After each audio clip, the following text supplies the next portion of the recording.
through collaboration, you have more wealth creation.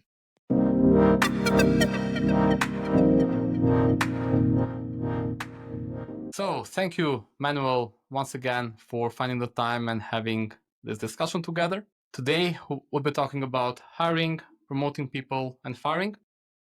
I will start with hiring because that's like the entry point for everyone in a job position. And I'm sure you've seen that as well as I have from both perspectives, both from the employee's perspective and from the employer's perspective.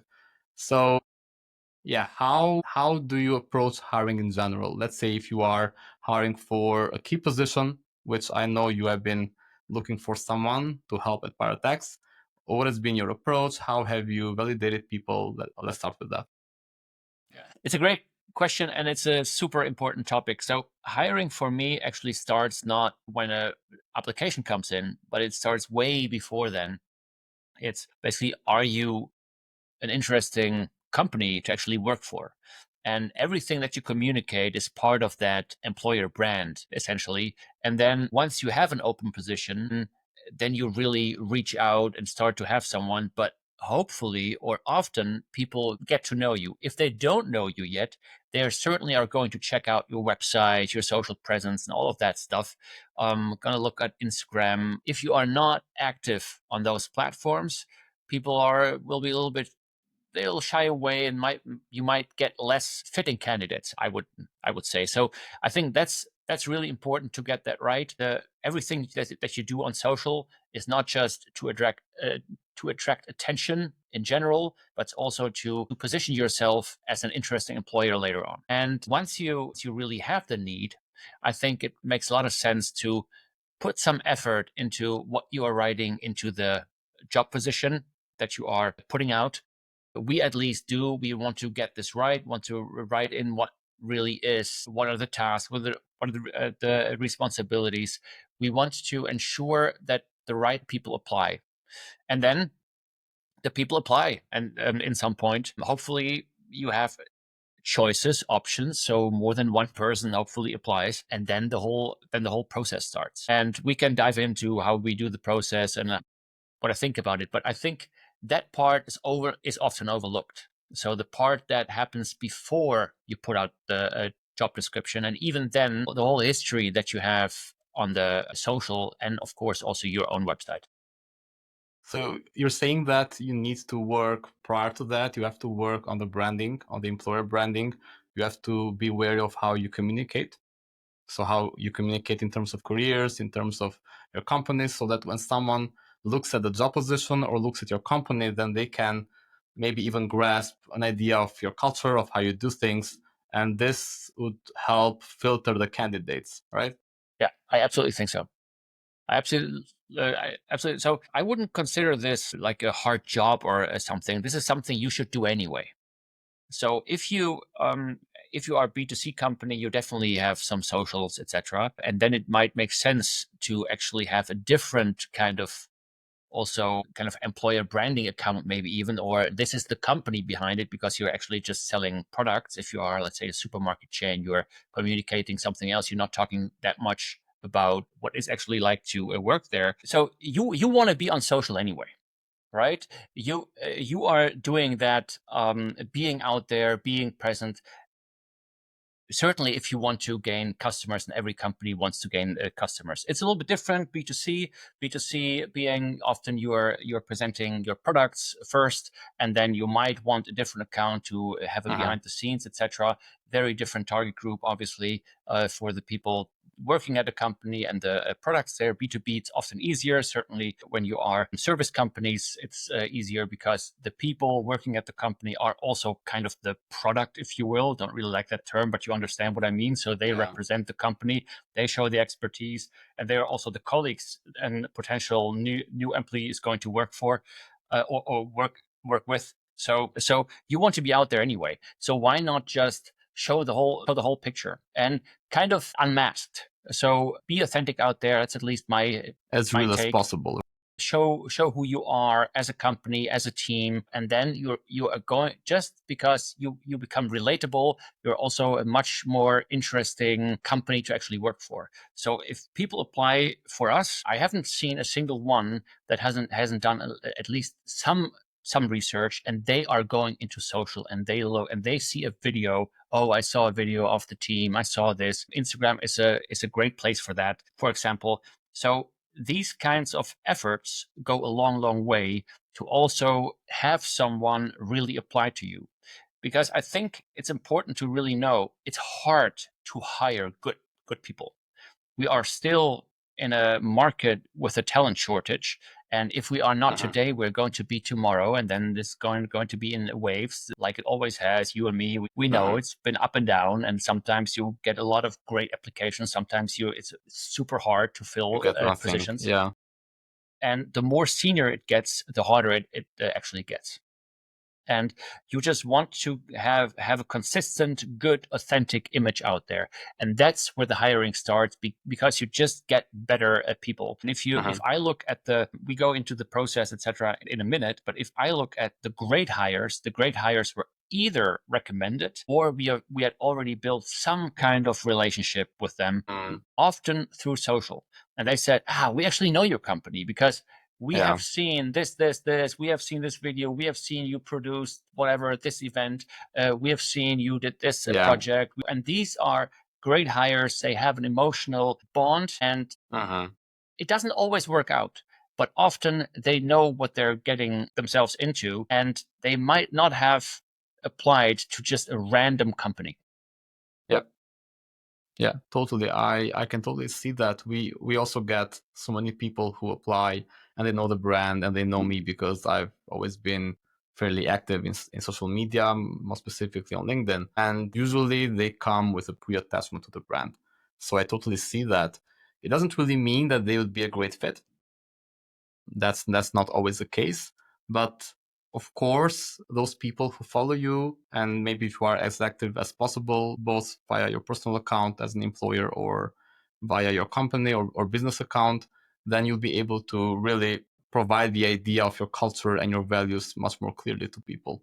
So I can totally see that. So what would you say would be a few core traits that you are looking in candidates in general? Because of course every position has its own specifics, but more like approach wise or attitude wise. There's this saying that is a little bit tried: hire for attitude, train for a skill. It's a I think cliche nowadays. exactly. So it's very overused, probably. It still makes a lot of sense, to me at least. It really depends on what level that you hire. I love to work with young people, to people that are very intrinsically motivated, people that really want to learn, want to grow, want to go somewhere, get somewhere, that have this hunger, a little bit this Mm. ambition. And those people, it's not that important what their skills are now. The question is, can they learn the skills quickly? Are they open to really learn? Are they open to also fail? And those people often have a little bit less of an ego. They say, okay, let's go, let's just tinker. They don't have a lot to lose. They're not as protective of their skills maybe as others are. And then attitude is just everything. This attitude, this go-getter attitude, this, okay, I'll just do it, I'll just try. And I've had really tremendous hires over the years that had this attitude. If you hire for more senior positions, of course, skills matter quite a bit. But even there, as we are in a world right now that is super fast changing, and That's true. we just don't know what the job is going to be in 4 years. We know we are going to need people, but we don't Mm. know how it's going to change. With this whole coding, for example, let's talk Division 5. Yeah. Everybody needs to embrace AI. Just as a working student, an intern, a junior developer assistant, maybe, Hmm. to help with stuff, with the groundwork, the copy paste stuff, if you will. And we didn't have that 3 years ago. It's something very No. different now, but it's an absolute necessity that everybody works that way. And it's going to be in 3 years from now. I think we'll again be in a very different world. We are going to need people that are smart, that are problem solvers, that can think in solutions, that can think in processes, that can self-organize, that take ownership. All these kinds of skills are not going to go away. All those skills we need, and these skills are kind of close to attitude, I think. So to a certain approach towards work. And if we get those skills right, and the ability to learn as well, and being kind of flexible, adaptable, if you have this mindset, I'm very certain that, are you a junior, are you an experienced, or even a senior person, with that mindset, you are going to do well in the future, because we just take the challenges and the opportunities as they come.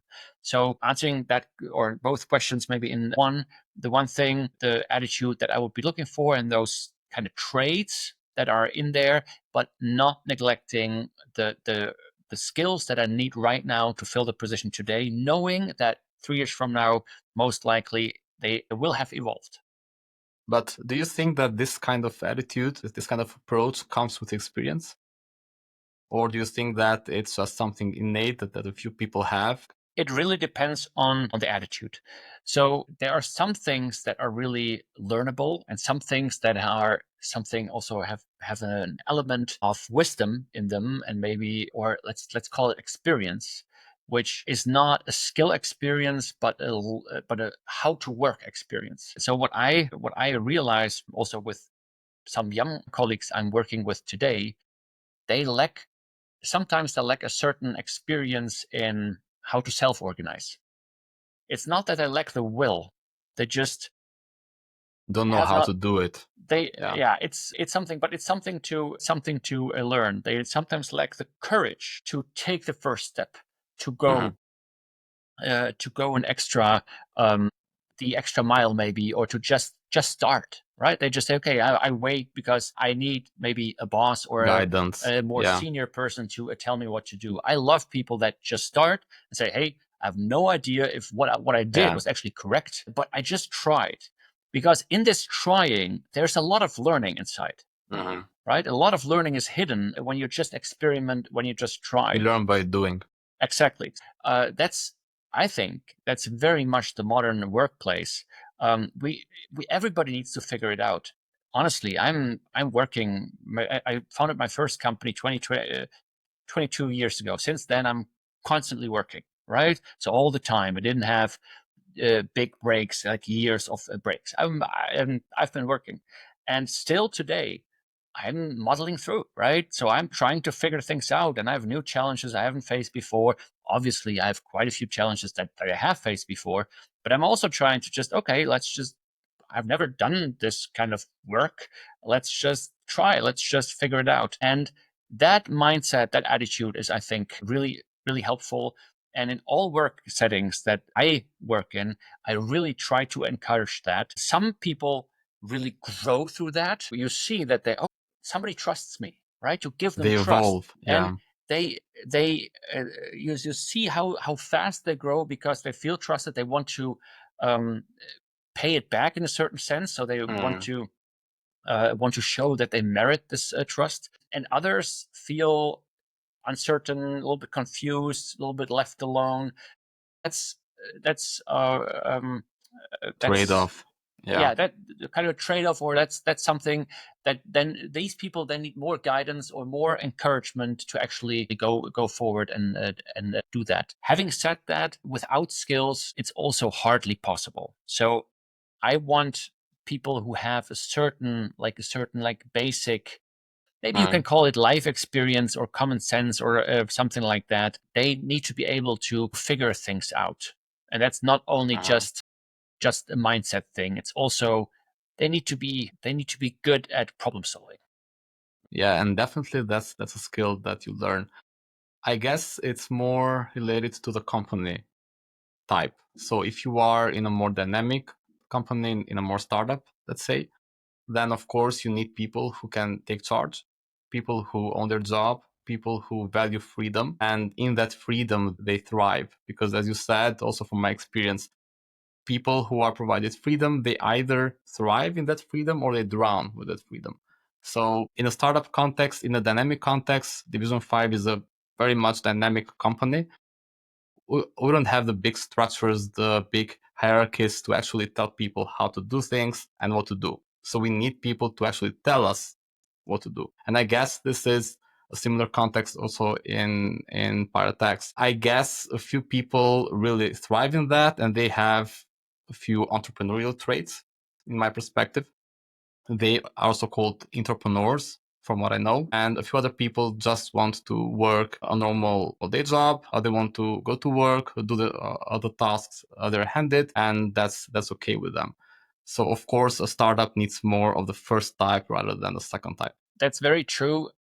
If I look at the market in general, I think that obviously there are big companies, big corporates. And why do you have these big corporates? You have them because in a normal market, you have competition, and which is fine, etc. But you organize into a company to better collaborate, and that through collaboration you have more wealth creation, right? That's why you have big corporates. The thing is, I'm a firm believer, and that came with the agile movement 20 years ago. So I'm still a firm believer in small teams, even if you are in a big companies. And then a lot of the startup logic actually also applies. There are quite a few big companies that actually only exist because of their brand legacy and not because of their incredible dynamic value creation.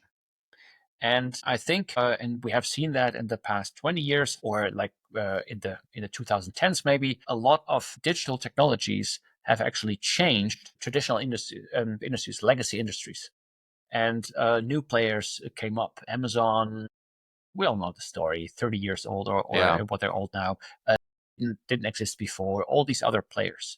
And they became the giants. Then in the last years, it felt like a little bit like a stasis. And I think with the AI movement now, a lot is going to change again. Not because people are going to replace with AI, but people with AI are going to replace people without AI. I think that's the big shift that we're actually seeing. And we are going to see a lot of smaller teams because they'll heavily rely on AI actually to do a lot of the groundwork, tackling also these big tech giants.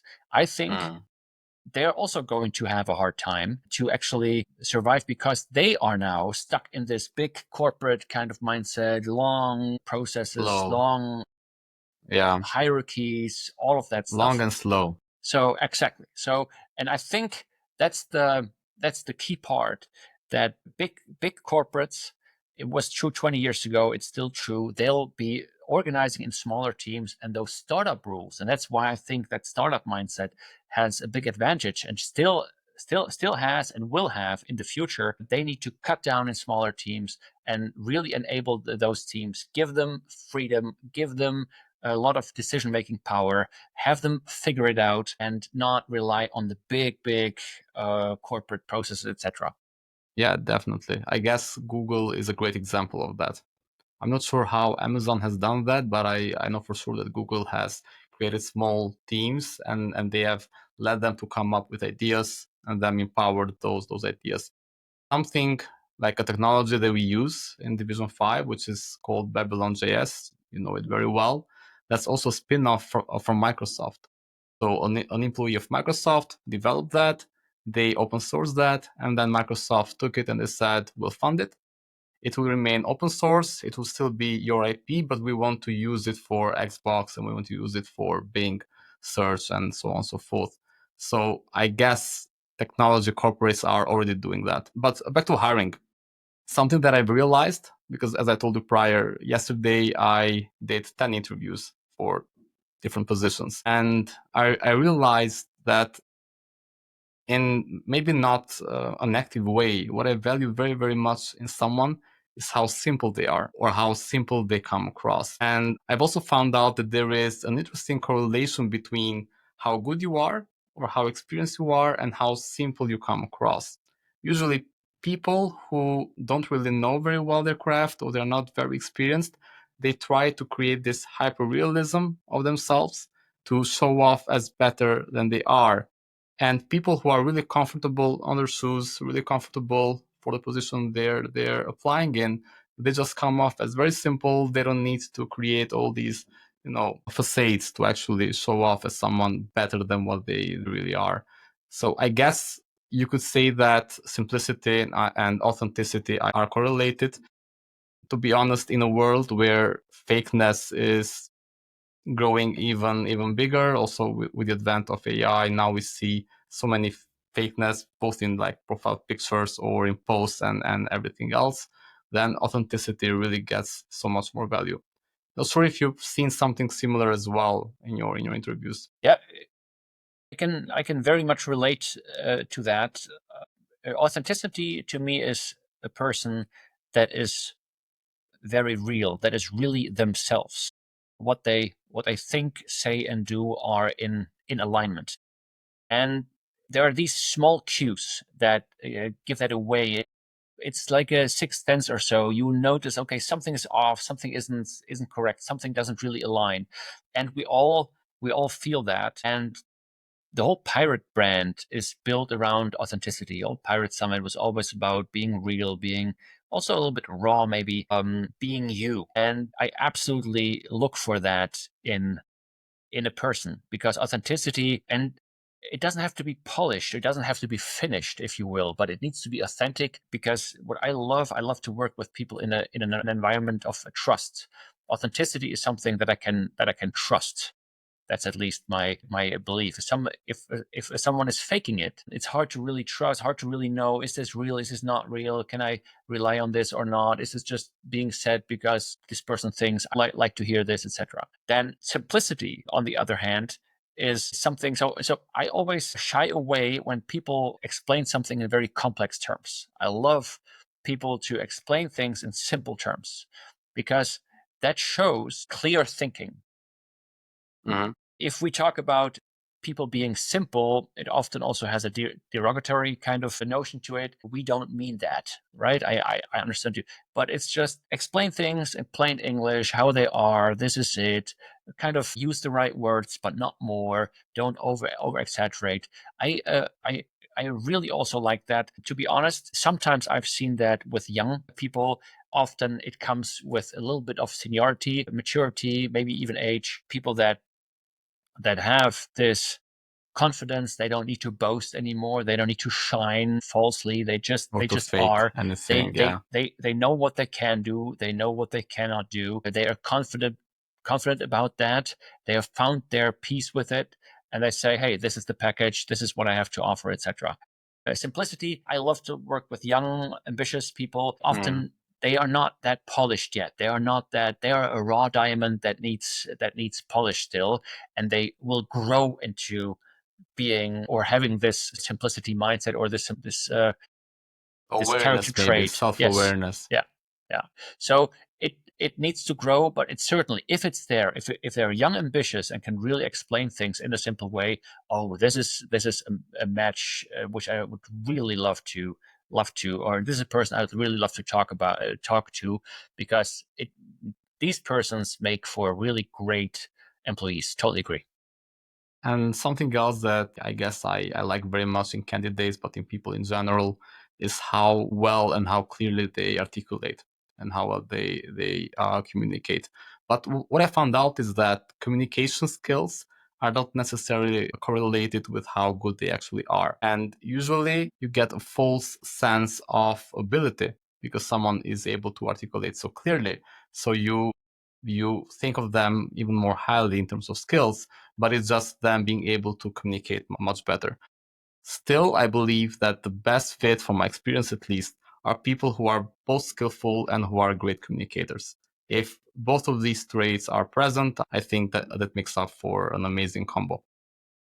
I do in general agree. These people often tend to be rare. Look at developers.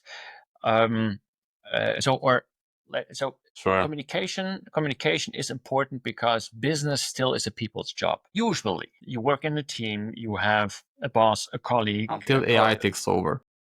Until AI takes over, yes, then you talk to machines. Can probably even be rude, and the machine will Yeah, still be nice. it won't So mind. maybe we all lose our manners with the rise of AI. I don't know. No, but if we look back at this, so communication You need communication in jobs where communication is important. And as a lot of the work we need to communicate, for example, with clients, Division 5, we all have people working with on the client side. A basic set of communication is just mandatory. I think you cannot do without. Having said that, sometimes a person is better in written communication than verbal communication. People also have just personalities, someone being more introvert, other more extrovert. If you have verbal communication, often the extrovert has the more shine, if you will. They get recognized. Oh, look at how well spoken this person is, etc.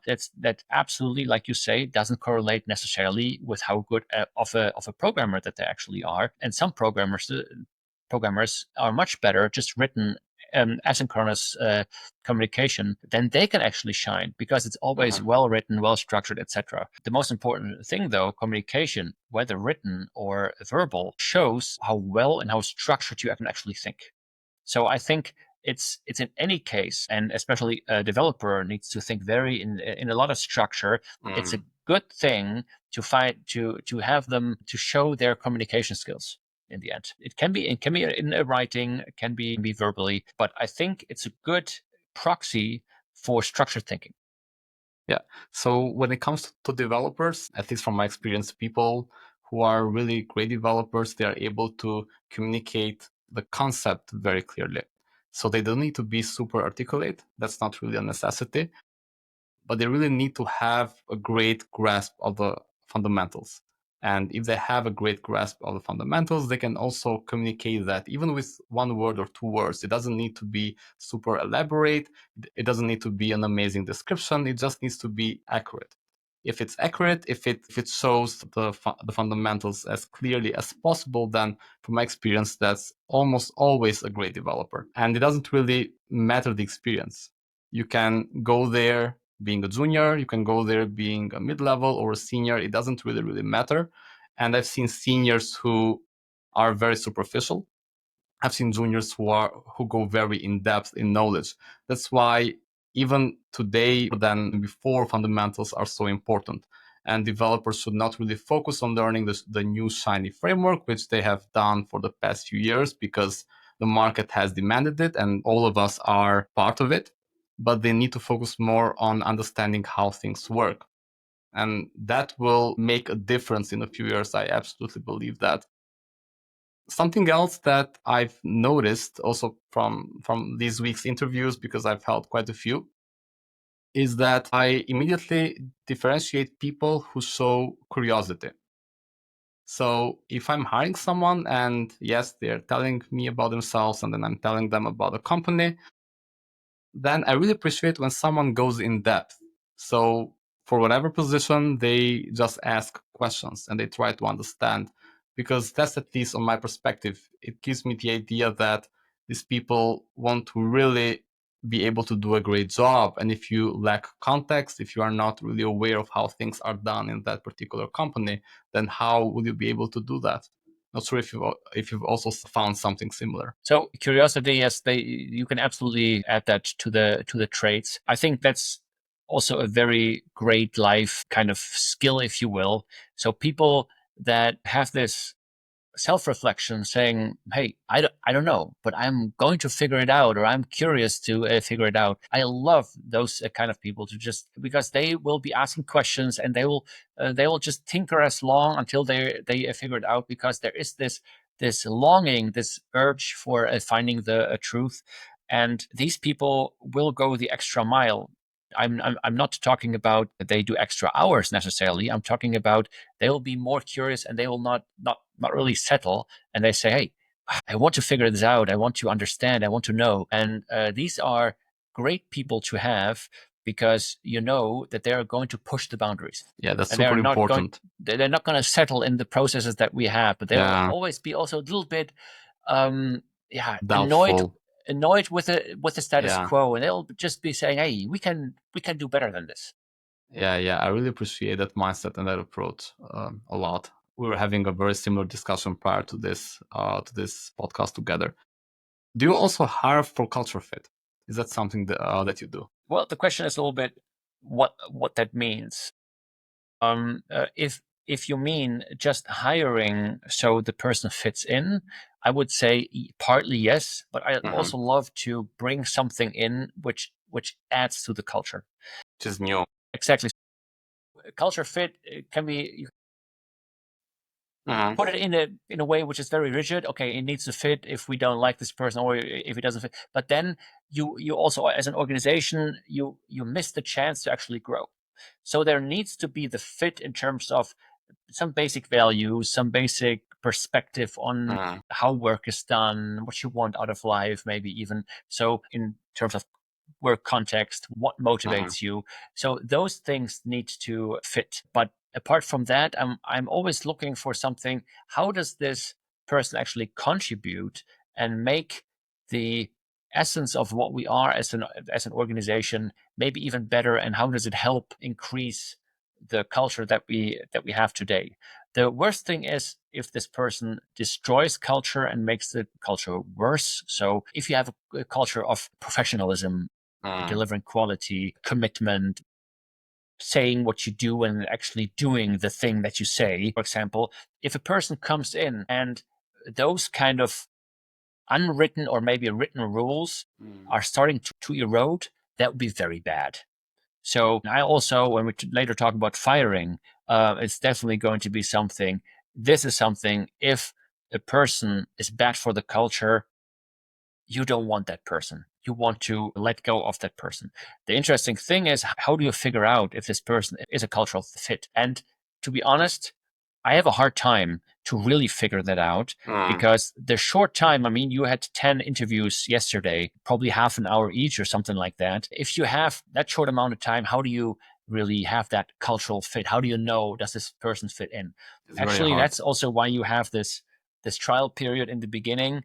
And that's usually you have to work. Of course, you can have a day where there's a trial work day or something, and you'll get a sense. Other people weigh in, etc. But essentially, you only know after 1, 2, 3 months working together, once you really understand, because you cannot fake for so long. Once you really understand, is this person a fit to how we work here, how we want to work, our standards, or is it actually bringing the standards down? If it's increasing the standards, it's often good, but if it's lowering it, it's terrible. You have to quit. It's a tough one though. So there's no easy answer, because if your next question would be how do you figure that out, I haven't figured it out myself yet, to be honest. Yeah, that's a very, very tough question. So what I found out in the years is that my initial gut feeling has almost always worked out. So whenever I've had a gut feeling about someone, either good or bad, and whenever, for example, I've ignored the gut feeling and I've just hired a person thinking that, hey, I'm just thinking or overthinking this, usually that first sensation I've had comes true. So now I'm just learning to trust my gut feeling more. So whenever I get from that first impression, from that first meeting, I tend to start trusting it, because as you also said, it's very hard to understand whether someone will be a good culture fit, whether they will be a great addition to the team. We certainly hope so, because yes, you did mention there is a trial period. Everyone does that. But I mean, we don't really have the time and the luxury to test people over and over again for 3 months, because then you would be always recycling the positions and recycling the people, and you will never be able to lay foundations and move forward. So that's still a common challenge.